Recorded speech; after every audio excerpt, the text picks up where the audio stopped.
Welcome back. Dr. Karl Moore is a professor at McGill's Faculty of Management School, where he teaches graduate courses in globalization and leadership.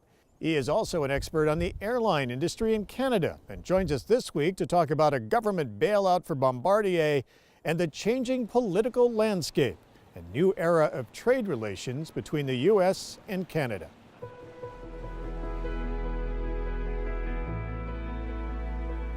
Welcome. Always nice to see you. Tom, great to be here in Plattsburgh. Last time you were here, we were talking about Justin Trudeau being down in Washington, his first big trip down to D.C., where he went to visit then President Obama. He was back down a few weeks ago meeting new President Donald Trump. Things are much different politically when it comes to our two countries right now.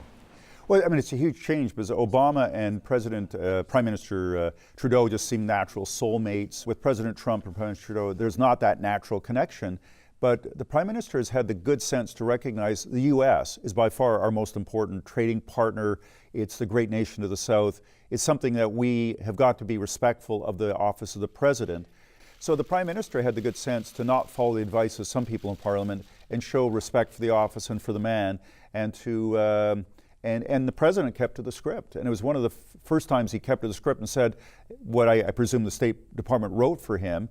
And it was absolutely presidential, and I think something where Canadians heaved a small sigh of relief. Do you think NAFTA came up? Of course, that's what we've heard about for months and months now, about President Trump wanting to get rid of the trade deals and wanting to rewrite NAFTA.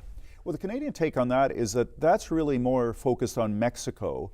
And you know, and the State Department, the Secretary of State has said that as well in Ottawa, that it's really more not concerned about Canada, but the other border. But nevertheless, we're worried about collateral damage, that if something happens to NAFTA in a negative way, that it might really hurt Canadian interests.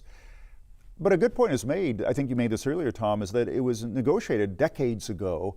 The economy has really evolved, and so maybe it's time logically to reopen it. We're just a bit nervous about that in Canada. Are people worried about tariffs? He's talking about tariffs for imports, and do Canadians look at that and fear what tariffs would do for the trade relationship? Oh, absolutely. Something of the concern is that maybe our economy might decline a bit because we're so dependent on the U.S. economy.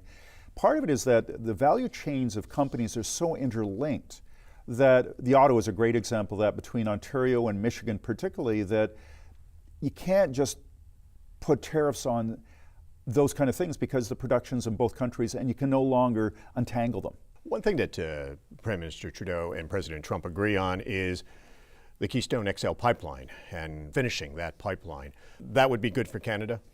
Well, it's a mixed feeling in Canada, but by and large it would be good sort of for Western Canada.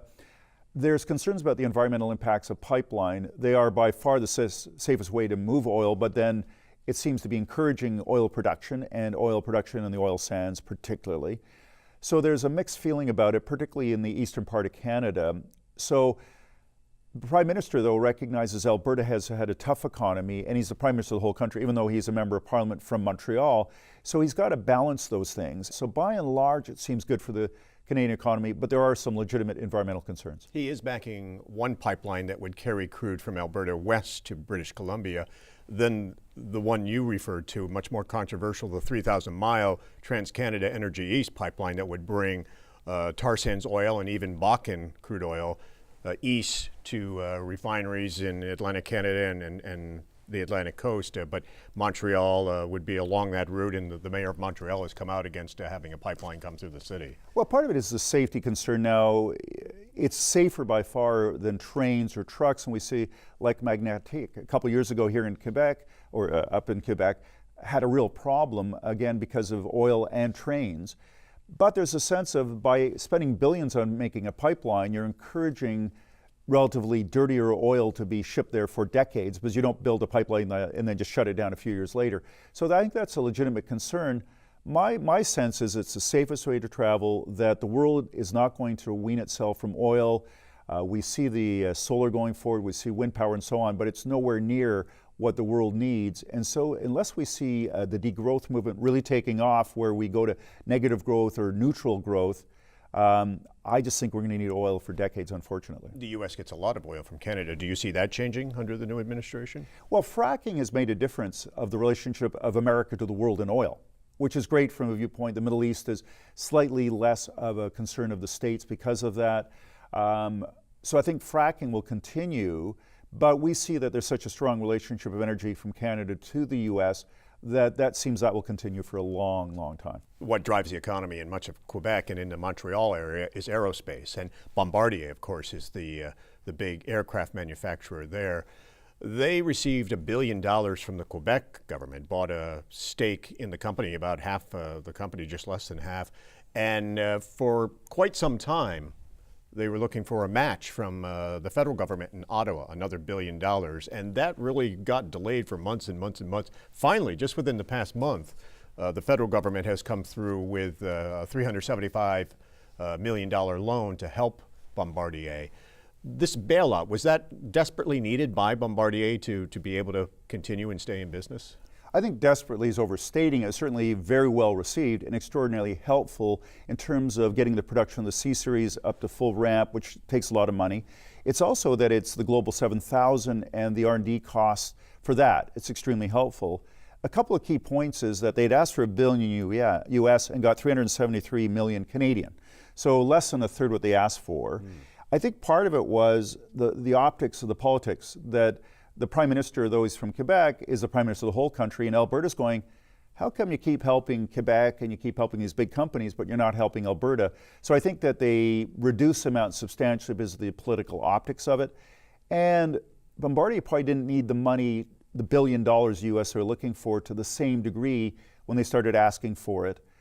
So it was extremely helpful, and it will allow thousands of jobs to be maintained and to be grown in Quebec and Ontario. Now it was years behind schedule, billions over budget. Is it taking off now in our airlines around the world buying the C-Series? It's working very well. Swiss has been having them for a number of months now, and they rave about it. The pilots love it. They've had extremely low maintenance, and I've flown on it once. It's a great passenger experience. They've got well over 300 orders, which was their target. They've got years of production based on those orders. But there's been a bit of a drought of orders recently. But I know from talking to people at Bombardier, they're out there beating the bushes around the world, talking to airlines. So we think that it will be a success over time. It's too early to declare it a huge success now because they've got to produce hundreds of them.